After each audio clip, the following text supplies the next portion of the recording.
नमस्कार दोस्तों, मैं राजकुमार मौर्य प्रखर इंडिया यूट्यूब चैनल में आपका स्वागत है। उत्तर प्रदेश में 2027 के विधानसभा चुनाव के लिए समाजवादी पार्टी ने अपने चुनावी अभियान की शुरुआत कर दी है। दोस्तों, चुनाव 2027 में भले हैं, लेकिन सारे समीकरण सेट करने हैं, माहौल बनाना है 2026 में। समाजवादी पार्टी इस वक्त एक नई चीज कर रही है, जिसको लेकर के भारतीय जनता पार्टी के अंदर घबराहट बढ़ गई है। क्योंकि इसके पहले जब भी समाजवादी पार्टी चुनाव लड़ी तो केवल समाजवादी पार्टी ने उन्हीं सीटों को टारगेट किया जहां पर वह जीत जाया करती थी, बाकी की सीटों पर इग्नोर करती थी। भले प्रत्याशी समाजवादी पार्टी के उतरते थे, लेकिन अब की बार मामला क्या है, अलग। क्योंकि ऐसी कई लोकसभा की सीटें हैं जहां पर समाजवादी पार्टी को उम्मीद नहीं थी कि हम लोकसभा का चुनाव अपने दम पर जीत लेंगे। वहां पर समाजवादी पार्टी और कांग्रेस के गठबंधन ने वाकई में परचम लहराया। क्योंकि जब आप एक एक सीटों के लिए लड़ेंगे, जब आप एक एक सीटों के लिए समीकरण सेट करेंगे, तभी आप उत्तर प्रदेश में बहुमत के आंकड़े को छू पाएंगे। क्योंकि इस समय उत्तर प्रदेश का जो राजनीतिक मामला है, उसमें एक तरफ समाजवादी पार्टी है, दूसरी तरफ भारतीय जनता पार्टी है, तीसरी तरफ का कोई ध्रुव ही नहीं बचा है। बसपा थी, बसपा का वोट बैंक अभी भी है, लेकिन बहुजन समाज पार्टी तो कहीं ना कहीं एक ऐसी दिशा में जा रही है जैसा लग रहा है कि आने वाले समय में विलुप्त हो सकती है, जिसको लेकर के लोग चिंतित भी हैं। जैसे एक तरफ बीजेपी है, तो भाई बीजेपी को चाहने वाले बीजेपी को वोट देंगे, लेकिन जो बीजेपी को नहीं चाहते हैं, 10 साल की सरकार एंटी इनकम्बेंसी से ऊब गए हैं, वर्तमान के विधायकों से ऊब गए हैं, वे जाहिर सी बात है परिवर्तन करना चाहते हैं। जब बसपा उस दिशा में नहीं है, तो बसपा के भी वोटर समाजवादी पार्टी की ओर जुड़ रहे हैं। समाजवादी पार्टी ने यह काम बहुत अच्छा किया है कि एक एक सीटों के लिए लड़ाई लड़ी जा रही है। अखिलेश यादव ने किन किन मुद्दों पर बात की है, इस वीडियो में आप लोग देखिए। अखिलेश यादव ने कहा, पहले यूपी से छुट्टी करेंगे, फिर दिल्ली से छुट्टी करेंगे। सुनिएगा। में आया है कि यूनिवर्सिटी कॉलेज से न केवल छात्रों को बुलाया गया और छात्रों को बुला करके कहा गया कि रैली के बाद आपको छुट्टी दी जाएगी। आप जानकारी कर लेना, जहां जहां से छात्र बुलाए गए थे, उन सब छात्रों को लंबी छुट्टी दी गई है। और इस बार रैली में जो लोग आए हैं, बीजेपी की उत्तर प्रदेश से छुट्टी होकर के दिल्ली से भी छुट्टी होना तय है। दोस्तों, उत्तर प्रदेश से तो लोकसभा में जनता ने तो नकार ही दिया था, लेकिन अब उत्तर प्रदेश की विधानसभा में जनता नकारेगी कि नहीं, इस पर आप लोग अपनी राय बताइए। उसके बाद अगला करारा हमला अखिलेश यादव ने भाजपा पर क्या बोला, उसको भी सुनिए। वहीं पर उत्तर प्रदेश में भर्तियों की समस्या है, नौकरियों की समस्या है, इस पर अखिलेश यादव ने क्या बोला है, सुनिएगा। नौकरी इनके एजेंडे में कभी नहीं रही, और नौकरी इनके एजेंडे में इसलिए नहीं रही क्योंकि बाबा साहब भीमराव अंबेडकर जी का संविधान और संविधान के तहत आरक्षण मिलने का इनके एजेंडे में कभी नहीं रहा, इसलिए सरकारी नौकरियां कभी नहीं देते हैं। और इसीलिए जानबूझ करके पेपर लीक कराते हैं। पेपर लीक करा करके नौजवानों को निराश कर रहे हैं।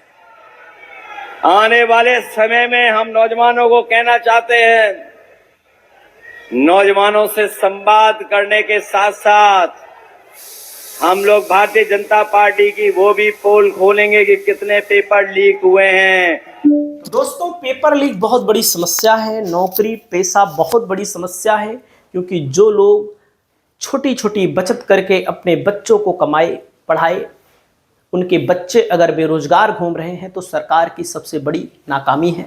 वहीं पर बाबा साहब भीमराव अंबेडकर जी द्वारा लिखे गए संविधान पर अखिलेश यादव ने क्या बोला, सुनिएगा।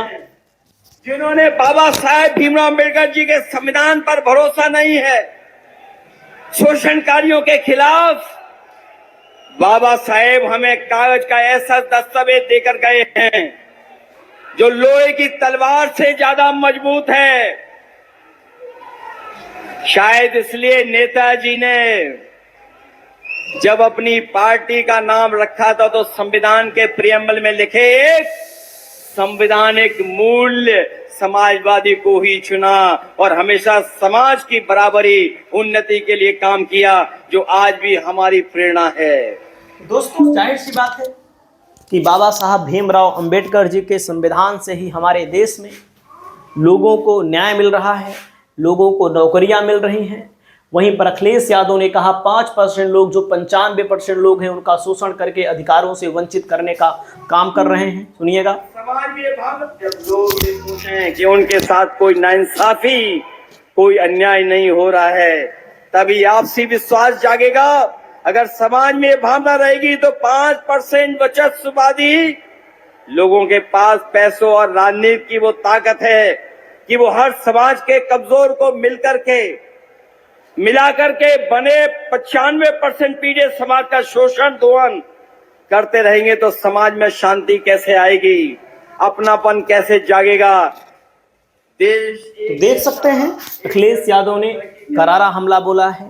और इस रैली को लेकर मैं आप सभी साथियों को बता दूं, पीडीए समाजवादी पार्टी मंच से कह रही है, लेकिन समाजवादी पार्टी पीडीए के तहत ही टिकट बांटने जा रही है, पीडीए के तहत ही काम करने जा रही है। आगे सुनिएगा दोस्तों।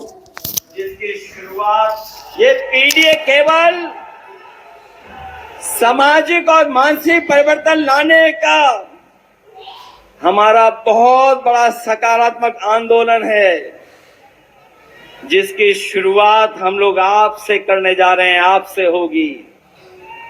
क्योंकि पीडीए के लोग ये जानते हैं, महसूस करते हैं कि उनके साथ भेदभाव, उनके साथ समय समय पर तिरस्कार या समय समय पर अधिकार और उनका सम्मान छीना जाता है। दोस्तों, पीडीए के लोगों से अधिकार, सम्मान और उनका तिरस्कार भी किया जाता है। और आप सभी साथियों को मैं बताना चाहूँगा, नोएडा में अखिलेश यादव ने कहा इस नोएडा के विकास के लिए समाजवादियों का योगदान। सुनिएगा। लोग कहते हैं कि नोएडा में हम लोग नहीं आते हैं, लोग कहते हैं कि अंधविश्वास है था इस बात को लेकर के, लेकिन हम उनको बता देना चाहते हैं कि दोनों लोग मिलकर के भी अपने कार्यकर्ताओं के घर पर इतनी चाय नहीं पी होगी जितना हमने अकेले अपने कार्यकर्ताओं के घर पर जाकर के चाय पी करके उनको सम्मान देने का काम किया है। और इस नोएडा के विकास के लिए समाजवादियों का योगदान कोई भूल नहीं सकता है। वो लोग वो भी भूल गए कि जिस मेट्रो में बैठ करके उन्होंने उद्घाटन किया था, दिल्ली से नोएडा जोड़ने वाली मेट्रो, अगर किसी ने बनाई थी दिल्ली से जोड़ने वाली मेट्रो नोएडा से, तो वो समाजवादी सरकार थी। न केवल नोएडा दिल्ली जोड़ा था, बल्कि ग्रेटर नोएडा को भी जोड़ने का काम हम समाजवादियों ने करने का काम किया था। देख सकते हैं अखिलेश यादव ने वाकई में ऐतिहासिक काम किए हैं, जिसके लिए अखिलेश यादव को बहुत बहुत धन्यवाद। और 2027 में समाजवादी पार्टी की प्रचंड जीत होने जा रही है। आप लोग कमेंट करिए। नमस्कार।